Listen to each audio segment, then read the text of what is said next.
স্বামীজির আমার ভারত অমর ভারত থেকে পাঠ করছি পৃষ্ঠা সংখ্যা 112। স্মৃতি মাইতি। বেদান্ত নামক জ্ঞান ভাণ্ডারের আবিষ্কর্তা কিছু মহামানব, যাদের আমরা ঋষি বলি। ঋষিদের বলা হয় মন্ত্রদ্রষ্টা।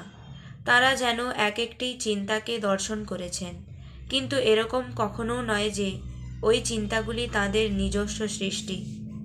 যখনই আমরা দেখব বেদের অমুক অংশটি অমুক ঋষির কাছ থেকে এসেছে, তখন যেন আমরা ভুল করে ভেবে না বসি যে ওই ঋষি ওই অংশটি নিজের মন থেকে লিখেছেন বা সৃষ্টি করেছেন।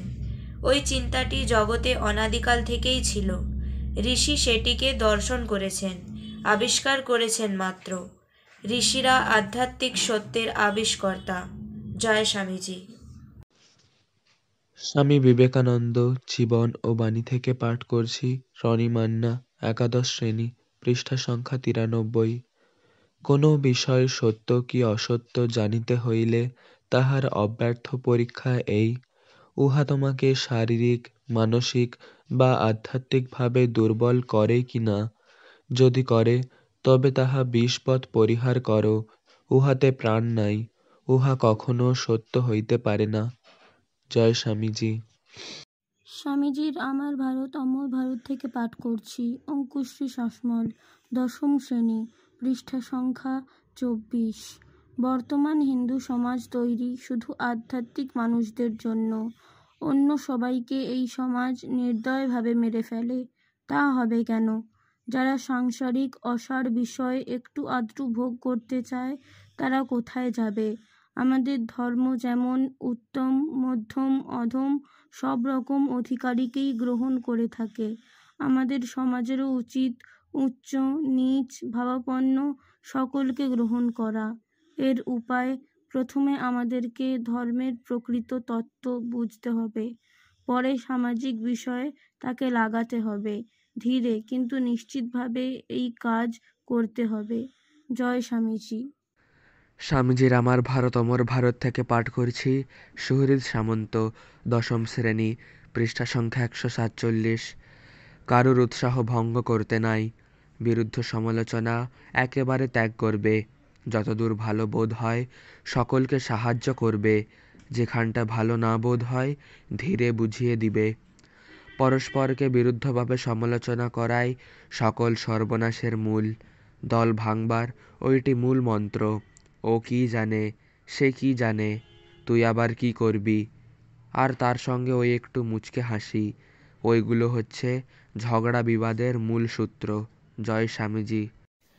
স্বামীজির আমার ভারত অমর ভারত থেকে পাঠ করছি সমিকা দাস, অষ্টম শ্রেণী, পৃষ্ঠা সংখ্যা 10। ভারতের সমস্ত দুর্দশার মূল জনসাধারণের দারিদ্র্য। পুরোহিত শক্তি ও পরাধীনতা তাদের শত শত শতাব্দী ধরে নিষ্পেষিত করেছে। অবশেষে তারা ভুলে গেছে যে তারাও মানুষ। জয় স্বামীজি। স্বামীজির আমার ভারত অমর ভারত থেকে পাঠ করছি রূপসা খাড়া, ষষ্ঠ শ্রেণী, পৃষ্ঠা সংখ্যা 147। যে সকলের দাস সেই সকলের প্রভু। যার ভালোবাসায় ছোট বড় আছে, সে কখনো অগ্রণী হয় না। যার প্রেমের বিরাম নাই, উঁচ নিচ নাই, তার প্রেম জগৎ জয় করে।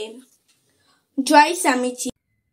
স্বামীজির আমার ভারত অমর ভারত থেকে পাঠ করছি আস্থা চৌধুরী, পঞ্চম শ্রেণী, পৃষ্ঠা সংখ্যা 112। ঋষি কারা? তিনি ঋষি যিনি ধর্মকে প্রত্যক্ষ উপলব্ধি করেছেন, যার কাছে ধর্ম কেবল পুঁথিগত বিদ্যা, বাগ্বিতণ্ডা বা তর্ক যুক্তি নয়, সাক্ষাৎ উপলব্ধি। অতীন্দ্রিয় সত্যের ঠিক যেন মুখোমুখি সাক্ষাৎকার। উপনিষদে বলা হয়েছে, এরা সাধারণ মানুষ নন, মন্ত্রদ্রষ্টা। এই হলো ঋষিত্ব। জয় স্বামীজি। স্বামীজির আমার ভারত অমর ভারত থেকে পাঠ করছি রিমি মল্লিক, পঞ্চম শ্রেণী, পৃষ্ঠা সংখ্যা 36।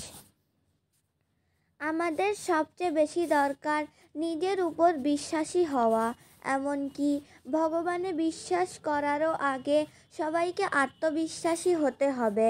দুঃখের বিষয়, আমরা ভারতবাসীরা প্রতিদিন এই আত্মবিশ্বাস হারাচ্ছি। সংস্কারকদের বিরুদ্ধে সেখানেই আমার আপত্তি। জয় স্বামীজি। স্বামীজির আহ্বান থেকে পাঠ করছি। সানা সাউ, চতুর্থ শ্রেণী, পৃষ্ঠা সংখ্যা 52। শিক্ষকের কার্য কেবল পথ থেকে সব অন্তরায় সরিয়ে দেওয়া। আমি যেমন সর্বদা বলে থাকি, অপরের অধিকারে হাত দিও না, তাহলেই সব ঠিক হয়ে যাবে। অর্থাৎ আমাদের কর্তব্য রাস্তা সাফ করে দেওয়া। জয় স্বামীজি। স্বামীজির আমার ভারত অমর ভারত থেকে পাঠ করছি নিষ্ঠা চৌধুরী, চতুর্থ শ্রেণী, পৃষ্ঠা সংখ্যা 67। জগতের এখন একান্ত প্রয়োজন হলো চরিত্র। জগৎ এখন তাদের চায় যাদের জীবন প্রেমদীপ্ত এবং স্বার্থশূন্য। জয় স্বামীজি।